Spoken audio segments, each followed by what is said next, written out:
Well, Brenner, Alec McChesney, sports editor, editor-in-chief. We are here in the Mabee Center after the Missouri State Bears just fell to the Oral Roberts Golden Eagles, 73-66 to fall to 9-3 on the season. I'm a little flustered. I'm not gonna say that I had a full game story written where the Missouri State Bears came out on top of this one, but that was kind of the vibe that I had going into the game. That was kind of the vibe that I had throughout the game. The Bears led 38-34 at halftime. Even though Oral Roberts was able to keep it kind of close, I fully expected the Bears to run away with that in the second half. My actual game prediction beforehand was the Bears winning by 25, 26 points. And I think that's what fans should have expected, and that's what should have happened. I'm going to go ahead and run through the game a little bit, give you a couple minutes to have some thoughts, bounce off with my opinions, and then I'm gonna be pretty harsh on the Bears because I promised you guys at the beginning of the year when they deserved it, I would be, and this was one of those games where they deserve my criticism. So first off, Alec Johnson played 34 minutes, only took 13 shots, only made 3 of them, finishes with 9 total points and 7 rebounds. That's his second worst game of the season. And if you look at his efficiency over that 34 minutes, missing 10 field goals, it might have equally been just as bad as the game that he had against Colorado State where he had 0 points. Bears were led by Jared Rhodes and JT Miller. Rhodes had 14 points, JT Miller with 13. Reggie Scurry added an 11, but he had 9 of those in the first half. The first half was much better for the Bears. They hit 5 3-pointers, 5 of 13 to go 38% from beyond the arc. They led 38-34, and then in the second half, things kind of fell apart there. Yep. 42-40 was the last time really the Bears were close. At that point, like I said, I thought the Bears were going to run away with things. They go on a bit of a 5-0 run, and then all of a sudden, Oral Roberts just starts hitting shots that they should not have hit. I'm going to mispronounce his name, but this sophomore, Emmanuel, and I really can't even pronounce it. Nezweski. He was someone I tabbed in the pregame preview as he's a stud. He was the freshman of the year in the Summit League last season, but coming into this game, he was shooting .087 from the three-point line. He hits 2 in the final 4 or 5 minutes of the game, and that really made the difference. The Bears never had anything going in that last 4 minutes. They had a couple good looks, a couple turnovers late that really ruined things. But let me say this. When you out-rebound a team by 9 and you pick up 14, 15 assists, I think it's 14 assists, you should win the game, especially when you are a 9-2 team playing a team that's 2-9. Yep. So before I get into any more rants, I'll let Brenner. What did you see? I know you watched the offense a lot today. Jared Rhodes obviously looked good in the first half. What did you see from him? We saw what we've been talking about the past couple of weeks. The Bears were finding their rhythm on the three-point shooting. They were taking smart shots. If you've been following our coverage this year, I talked about that a couple of days ago, how the smart shots that they've been taking have been the key to their success. They started off strong with the smart shots. Right. Going into halftime and after they came back in the second half, those smart shots evaporated out of nowhere. Well, you have them going 5 of 13 from the three-point line in the first half, and most of those were out of the offense, good looks from the penetrating kick. And then it seemed like Oral Roberts, they were running, and I couldn't even get a grasp on it. They were running somewhat of a matchup zone. It looked like a man-to-man, but it was a sagging man-to-man to where they were just not letting you get into the paint.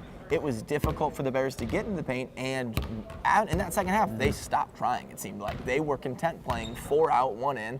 Blaine Wheeler, our sports columnist, is at home, and he's been tweeting about it all day, that the Bears were content going 4 out, 1 in, and that's when they started taking some bad three-pointers. In the second half, they go 2 of 11. That's 18%.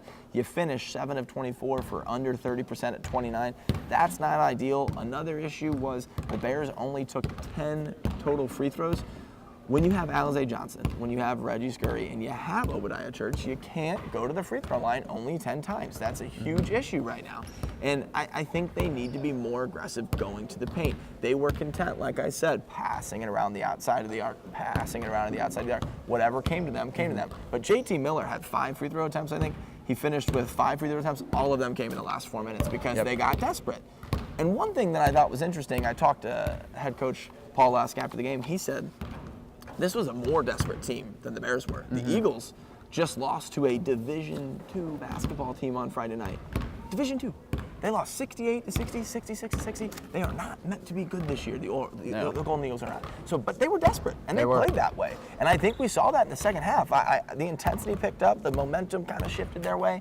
But what did you see in the second half that changed on the defensive end, on the offensive end, that just kind of led to that lackluster performance? They started, well, I think it was on Oral Roberts' part. They started, if you were following our live tweets throughout the game, I tweeted 2 or 3 times about how no one on the Oral Roberts team really seemed to be on the same page in that first half. Right. Multiple times we'd see one of the players call out a play, and then his other players would turn to him and look confused, and then would set a poor screen, and Obadiah would turn around and put up a 2-pointer. It was just simple. And I think whatever conversation they had in the locker room that allowed them to get on the same page, that's where they saw their success, is the fact that they were able to be on the same page and actually understand and execute the plays that they were calling for each other.